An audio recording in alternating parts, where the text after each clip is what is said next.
Andaj vëllezërit e mi, aq sa është e rëndësishme të arrihet e mira, aq është e rëndësishme edhe të ruhet ajo.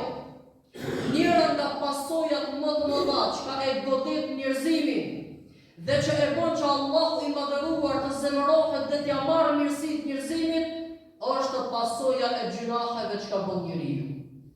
Është pasoja e gjunaheve që ka bën njeriu. Kur'ani Kerimi është shumë i qartë. Allahu i madhëruar na e ka punë shembullin e Ademit alayhis salatu wassalam për cilin ne kemi folur, nuk ndalemi. Mirë po mesazhin do të marrim. Ku ishte Ademi alayhis salatu wassalam? Në mesin e mirësive të panumërta, në mesin e kënaqësisë më të mëdha që mund të arrijë njeriu. Mirë po çka ishte ajo që e nxorri nga kjo mirësi atë? Ishte gjunahu, ishte pikërisht sepse nuk ju bind urdhrit të Zotit Dhul Xhelal. E në moment që s'ju bind urdhrit të Allahut Dhul Xhelal, Allahu e largoi nga rahatia dhe e bën në botën e sprovës. Kush ishte ai e cila e bëri shejtanin e mallkuar të jetë i mallkuar përgjithmonë? Ishte pikërisht mosbindja ndaj urdhrit të Zotit Dhul Xhelal.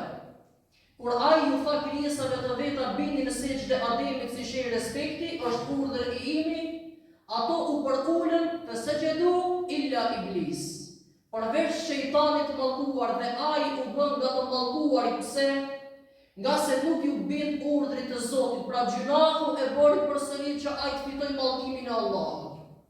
Dhe sa kemi histori në Kur'anin Kerimin, mirë po histori që Allahu i madhëruar nuk ka dashur të na tregojë vetëm historinë. Kur Allahu i madhëruar flet në Kur'anin Kerim mbi popujt të cilët kanë kaluar, përmend 25 pejgamberë të sigurt. Ai nuk flet vetëm për treguar histori kush kanë qenë ato. Ai po flet mbi 25 civilizime të cilat i ka parë bota dhe si janë ndërtuar e si janë shkatruar.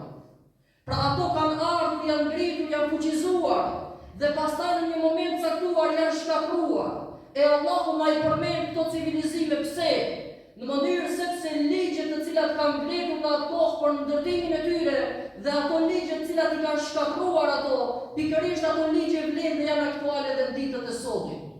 Pra ti kur të lexosh mbi popujt e kaluar që janë shkatruar, mos mendo që ato u shkatruan dhe ti sot nëse i bën këto gjëra ti do të shfutosh, jo, do të shkatruohesh edhe ti sot. Prandaj kur Allahu përmend popullin Thamud, popullin Ad, të cilët kanë qenë te pejgamberët e kaluar, te Hudi alayhis salatu wassalam. E ka përmend Allahu i madhëruar popullin e Nuhut alayhis salatu wassalam. Dhe ka përmendur fuqizimin e tyre dhe ka përmendur çka bëri, cilat ishin faktorët që ato u shkatruan. Pra në moment kur ato ja punë të keqen vetës së tyre, atëherë ju erdhi e keqja nga i madhi Allah te bareke wa teala.